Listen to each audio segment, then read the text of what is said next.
So, ఈ వాస్తు పురుషుడు అంటారు కదండీ! అంటే ఏంటి? అసలు దాన్ని ఎలా కాలిక్యులేట్ చేస్తారు? అంటే ఇప్పుడు ఒక స్థలానికి కానీ, ఇంటికి కానీ వాస్తు పురుషుడిని ఎలా బేరేజ్ వేసుకొని ఎలా కాలిక్యులేట్ చేస్తారు? వాస్తు అన్నది వసతి అనే పదంతో వచ్చింది వాస్తు. పురుష అన్నది ఒక ఎనర్జీ. వాస్తు పురుష. అందుకే దాన్ని వసత్ ఇతి వాస్తు అంటారు. హ్మ్. ఇప్పుడు ఇది ఉంది ఇక్కడ స్టూడియో ఉంది. ఇది స్టూడియో కాకపోతే ఇంకో రూమ్ అయ్యుంటుంది. ఆఫీస్ రూమ్ అయ్యుంటుంది. మీరు ఒక డెఫినిషన్ పెట్టుకొని చేసుకుంటారు.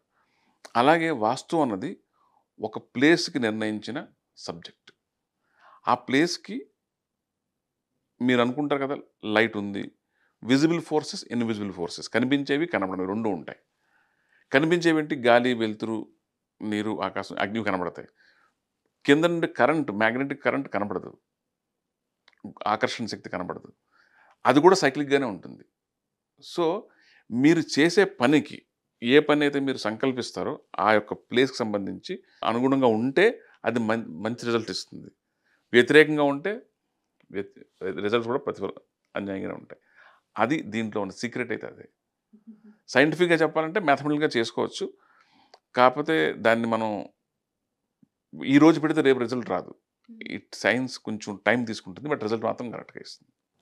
మీరిప్పటి వరకు చాలా దేశాలు తిరిగారు. చాలా సార్లు తిరిగారు. 40 దేశాలు పైగా తిరిగారు.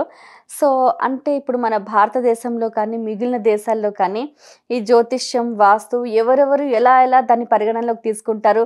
ఎవరు ఎంతవరకు ఈ శాస్త్రాన్ని నమ్ముతున్నారు?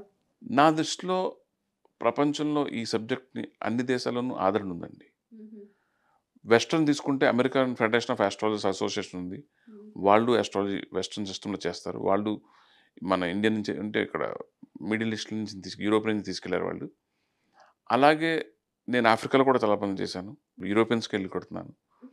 వాళ్ళు కూడా ఈ యొక్క మార్గదర్శనాన్ని తీసుకొని వాళ్ళు స్టాక్ మార్కెట్‌లో, ఫైనాన్షియల్ ఆస్ట్రాలజీలో, మెడికల్ ఆస్ట్రాలజీలో, బిజినెస్‌లో కూడా వాళ్ళు దీన్ని వాడుకుంటారు. మీరు ఇందాక అడిగినట్టు ఎలా అవుతుంది అంటే వాళ్ళు వచ్చే ఇండస్ట్రీని బట్టి ఉంటుందండి. వాళ్ళ డేట్ ఆఫ్ బర్త్‌తో పని లేదు. వాళ్ళు సపోజ్ మీరు మీడియాలో ఉందనుకోండి. ఆ నంబరు మెర్క్యూరీ, వీనస్ స్ట్రాంగ్‌గా ఉంటే మీరు ఆ ఇండస్ట్రీలో ఉంటారు. మీరు ఆ ఇండస్ట్రీ పెట్టాలంటే దానికి తత్సంబంధమైన రంగులు, తత్సంబంధమైన పొజిషను అన్నీ ఉంటే అది మీకు అనుకూలంగా కలుస్తుంది. అలాగా వాళ్ళు దీన్ని ప్రస్తుతం వాడుకుంటున్నారు. నా దృష్టిలో అయితే వాళ్ళ మెథడ్స్ వేరే. కాకపోతే బేసిస్ మాత్రం ఇదే. నా దృష్టిలో అయితే నాకక్కడేమి డిఫరెంట్‌గా అనిపించింది. అక్కడ కూడా లెక్చర్స్ ఇచ్చాను. అక్కడ కూడా ఇల్లులు కడుతున్నాను. వాళ్ళకి కూడా ప్రిడిక్షన్స్ ఇచ్చాను. వాళ్ళ వెస్టర్న్ ఆస్ట్రాలజీ, ఇండియన్ ఆస్ట్రాలజీలో నాకు పెద్ద డిఫరెన్స్ ఏం కనబడలేదు. ముఖ్యమైన విషయం ఏంటంటే, మనం చాలామంది చెప్తూ ఉంటారు. మన వాస్తవానికి మనమే సృష్టికర్తలమని. మరి జ్యోతిష్యం చెప్తుంది, మన విధిరాత ఎప్పుడో రాసిందే ఉంది అని చెప్తుంది. సో, ఈ కాన్‌ఫ్లిక్ట్ ఎలా? ఫస్ట్ టైమ్ నేనైతే ఎప్పుడు నేర్చుకున్నప్పుడు ఇదే ఒక 2 సంవత్సరాలు ఇదే ప్రశ్న మీద కూర్చున్నాను ఫ్రెండ్స్ తోటి. ఎందుకంటే చాలామందికి ఆలోచించేవాళ్ళు ఏమంటారంటే, I will write my own fate. Hmm. I have a will power. నేను ఏదన్నా చేయగలుగుతాను. అని ఇలాంటి డెస్టినీని యాక్సెప్ట్ చేయను అంటారు కదా! నేను మీకు 2 విధాలుగా చెప్తాను దీన్ని. విల్ పవర్ అనేది ఎవరైతే అంటారో, ఆ విల్ పవర్‌ని కూడా డిసైడ్ చేసేది మీ మైండే. మీరు నమ్ముతారా? నమ్మరా? విశ్వసిస్తారా? విశ్వసించరా? అని చెప్పేది కూడా ఆ ప్లానెటే. ఆగ్రహమే. ఆ గ్రహమే ఉంటుంది. ఆ గ్రహానికి ఉన్న క్యారెక్టరే అలా అలా భావిస్తుంది. అంటే రాత్రి ఏముంటుందంటే పగలు లేదంటుంది. పగలేముంటుంది? రాత్రి చీకటి అంటే ఏంటంటుంది. అది ఎప్పుడు అలా ఉంటుంది. నేచర్‌లో ఎప్పుడు ఆ డివిజన్ ఉండే ఉంటుంది. మీరు అడిగే ప్రశ్నకు చివరికి ఎలా వస్తుందంటే, కర్మ అని ఉంది కదా! కర్మ సిద్ధాంతం ఉంది కదా! సంచిత కర్మ, ప్రారబ్ధ కర్మ, ఆగామ కర్మ. అదే 3 తెలుసు కదా! అందులో ఈ జ్యోతిష్యం అనేది లాంగ్వేజ్ ఆఫ్ కర్మ అంతే. జ్యోతిష్యుడు ఎవరు? ఆ భాషను చదవగలిగిన దైవజ్ఞుడు అంతే. జ్యోతిష్యుడిని నా పనవ్వకపోతే జ్యోతిష్యుడిని తిట్టడం కాదు ఈరోజు.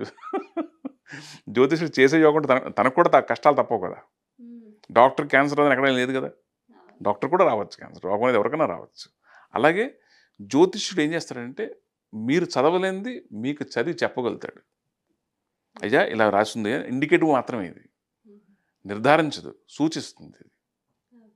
అందుకని ఈ యొక్క అందుకే జ్యోతిష్యం అన్నారు. జ్యోతి అంటే ఏంటి? లైట్ అండి. లైట్ దేనికి? చీకటిని పోగొట్టడం కోసం. అక్కడ ఉన్నది ఏంటి? ఎంతవరకు నిజం తెలుసుకోవడం కోసం దీన్ని పెట్టారు. జరిగేది ఎలాగో తప్పదని చెప్పి కూర్చుంటే మీరు ఉద్యోగం చేయక్కర్లేదు, నేను ఇక్కడికి రావక్కర్లేదు. అన్నీ మన ఇంటికి వచ్చేయాలి అన్ని విషయాలు. అలా కాదు కదా! మనం మన కర్మ మనం చేసుకుంటే దాని యొక్క ఫలితాలు కూడా అలాగే వస్తాయి.